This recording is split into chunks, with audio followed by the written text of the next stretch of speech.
All right, people, now we're going to see how you did on the chapter 21.4 book search. That doesn't mean anything else, that BS down there, okay? So don't get any ideas. So you're going to get out your packet right now, open it up to chapter 24, section 1.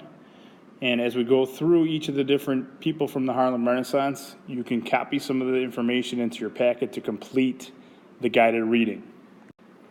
Remember, at any time you can pause this video or rewind it to make sure that you get all the information that you need.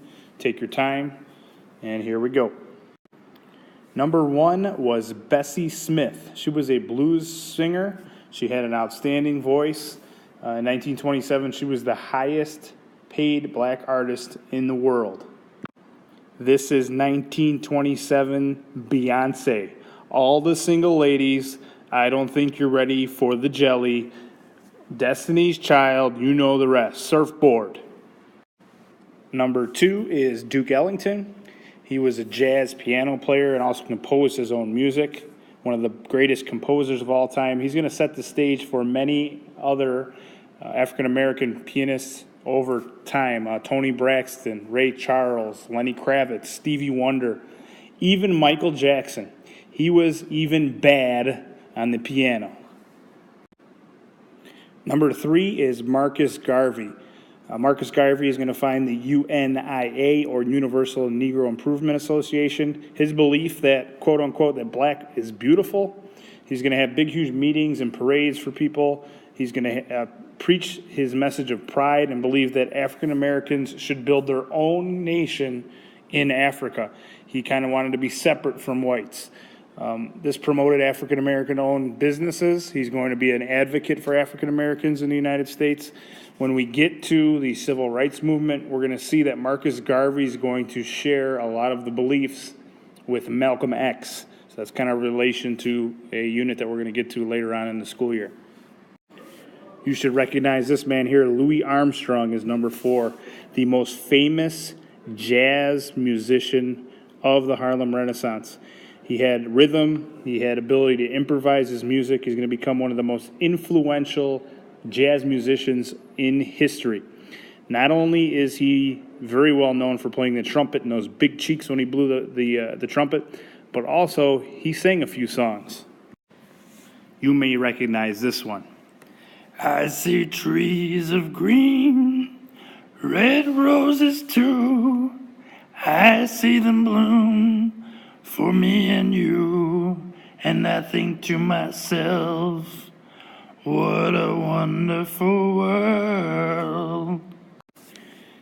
Number 5 is Paul Robeson. He's a dramatic actor in a lot of plays. He had commanded the stage and had a very good stage presence. I don't have anything funny to say about him. Frankly, my voice is shot from trying to sing like Louis Armstrong. So we'll move on to the next one.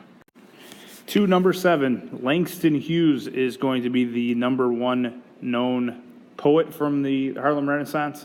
And what made him so popular is that Langston Hughes would write his poetry based on working class African Americans. So he was telling the story and the struggles of discrimination and racism and how African Americans are fighting for fair treatment in the industrialized areas of the cities in the working class community. So he's going to be very well known and very well followed. Number 6. Number 7, we have 2 men, W.E.B. Du Bois and James Welton Johnson. You can see them pictured here. They're going to help establish the NAACP, which is the National Association for the Advancement of Colored People. They are going to work towards peaceful protests against racial violence. They're going to try and get rid of the lynching laws that were prevalent in the South. They're also fighting for equal rights for African Americans. Raise your hand if you think the NAACP is still around today. Now look around and see the people laughing at you because you just raised your hand because a video told you to. In all seriousness, though, the NAACP is still around today. There's chapters in each of the 50 states, and they're still working for equal rights, for against racial violence. They're in the news a lot. today with a lot of the police shootings and stuff that are going on. So it's still an organization that is working to try and help African Americans gain these equal rights. Number 8, Zora Neale Hurston. She's a writer. She's going to write books, poems, short stories, and like Langston Hughes, she is going to portray the lives of real people. So she is showing the people how the less fortunate are living, how a lot of the people in the unschooled Southern African Americans, how they were treated, and how the struggle that they had in a kind of different area that Langston Hughes was focusing on, but nonetheless showing the real lives of real African Americans and portraying to the rest of the world how things were for them. One of her most famous books, The Eyes Were Watching God, was made into a movie featuring My Bae. Anyone know who it is? I'll give you a second.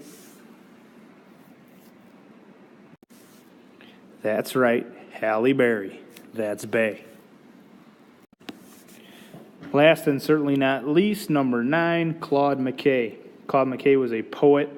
He urged all African Americans to resist prejudice and discrimination. He felt that they could just go on with themselves and not let goofies and lames bring them down, pretty much. So he wanted them to stay away from, resist, ignore the discrimination and prejudices that were going on in both the North and in the South during this time period. All right, people, if you need to rewind to go back and review any of those Harlem Renaissance leaders, you can do so at this point. You should have your Chapter 21, Section 4 guided reading filled out. If you are finished, please come up, see me for a stamp. Then you can work on Chapter 21, Section 4, paragraph framing. If you have any questions, please come and see me. Thank you and have a wonderful day.